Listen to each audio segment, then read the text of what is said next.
ಧರ್ಮಸ್ಥಳ ಹೆಣವುತ ಪ್ರಕರಣದಲ್ಲಿ ಇಡೀ ಕರ್ನಾಟಕವನ್ನ ಜೊತೆಗೆ ಭಾರತವನ್ನ ಸೆಳೆದಿರತಕ್ಕಂತ ಅಂಶ ಏನು ಅಂದ್ರೆ ಒಬ್ಬ ವ್ಯಕ್ತಿ ಮುಸುಕು ಹಾಕಿಕೊಂಡು ಬರ್ತಾನೆ. ಆತ ತೋರಿಸಿದ ಜಾಗಕ್ಕೆಲ್ಲ ಎಸ್ಐಟಿ ಅಧಿಕಾರಿಗಳು ಹೋಗ್ತಾರೆ, ಮಣ್ಣನ್ನು ಅಗೀತಾರೆ, ಒಳಗೇನು ಸಿಗೋದಿಲ್ಲ. ಹಾಗಾದ್ರೆ ಈ ಮುಸುಕುಧಾರಿ ವ್ಯಕ್ತಿ ಯಾರು? ಯಾಕೆ ಆತ ಕಪ್ಪು ಮುಸುಕನ್ನ ತೆಗೆಯೋದೇ ಇಲ್ಲ? ಆತನ ಕಣ್ಣಿನ ಹುಬ್ಬುಗಳನ್ನು ನೋಡಿದ ನಾವು ಆತನ ಮೂಗು ಮತ್ತು ಕಣ್ಣಿನ ರೆಪ್ಪೆಗಳನ್ನು ಮಾತ್ರ ನೋಡಿರ್ತೀವಿ. ಆದರೆ ಈ ಮುಸುಕು ದಾರಿಯ ಎಕ್ಸ್ಕ್ಲೂಸಿವ್ ಬ್ರೇಕಿಂಗ್ ಅನ್ನ ಈ ಘಳಿಗೆ ನಾವು ಬ್ರೇಕ್ ಮಾಡ್ತಾ ಇದ್ದೀವಿ. ಧರ್ಮಸ್ಥಳ ಮಾಸ್ಕ್ ಮ್ಯಾನ್ ಎಕ್ಸ್ಕ್ಲೂಸಿವ್ ಸಂದರ್ಶನ. ಇದೇ ಮೊದಲ ಬಾರಿಗೆ ಧರ್ಮಸ್ಥಳ ದೂರುದಾರನ ಸಂದರ್ಶನ. ಇದು ಮಾಸ್ಟರ್ ಎಕ್ಸ್ಕ್ಲೂಸಿವ್ ಅಲ್ಲ, ಬ್ಲಾಸ್ಟಿಂಗ್ ಸುದ್ದಿ. ಎಸ್ಐಟಿ ತನಿಖೆಯಲ್ಲಿ ಈವರೆಗೂ ಏನು ಕಂಡು ಬಂದಿಲ್ಲ. ಏನೇನು ಕಂಡು ಬಂದಿಲ್ಲ. ಸದ್ಯದ ಬೆಳವಣಿಗೆಯಿಂದ ವಿಚಲಿತಗೊಂಡಿದ್ದಾನ ಮಾಸ್ಕ್ ಮ್ಯಾನ್. ಈ ಮೊದಲು ಮಾಡಿದ ಆರೋಪಕ್ಕೆ ಈಗಲೂ ಬದ್ಧ ಇದ್ದಾರ? ಮಾಸ್ಕ್ ಮ್ಯಾನ್ ಮಾತುಗಳಲ್ಲಿ ಆತ್ಮವಿಶ್ವಾಸ ಕುಂದಿದೆಯಾ? ಮೊದಲಂತೆ ಎನರ್ಜಿ ಇಲ್ಲ. ಇದೇ ಮೊದಲ ಬಾರಿಗೆ ತುಟಿ ಬಿಚ್ಚಿದ ಮಾಸ್ಕ್ ಮ್ಯಾನ್ ಈವರೆಗೂ ಮಾತನಾಡಿರಲಿಲ್ಲ. ಮಾಸ್ಕ್ ಮ್ಯಾನ್ ಟೋನ್ ಹೇಗಿರಬಹುದು ಅನ್ನೋ ಊಹೆ ಕೂಡ ನಮಗಿರಲಿಲ್ಲ.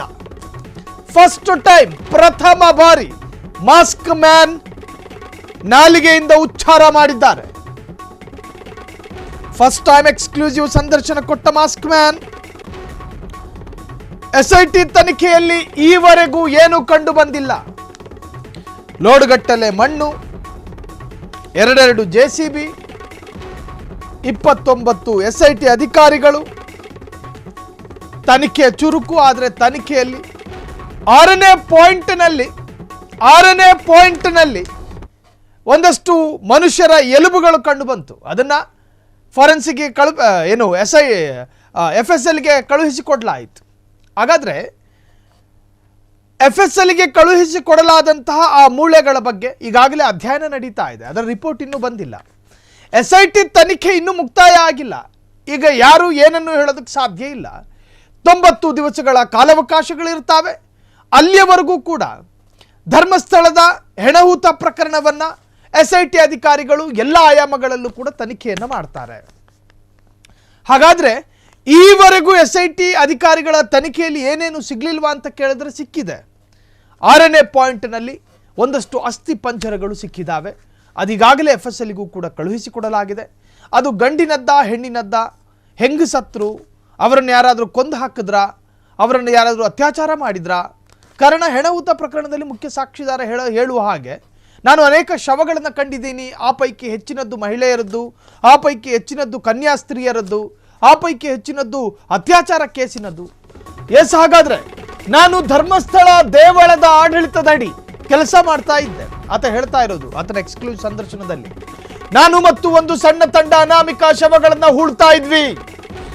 ಯಾವುದೇ ಅಧಿಕೃತ ದಾಖಲೆಗಳಿಲ್ಲದೆ ಕಾಡಲ್ಲಿ ವಿಲೇವಾರಿ ಮಾಡ್ತಿದ್ವಿ.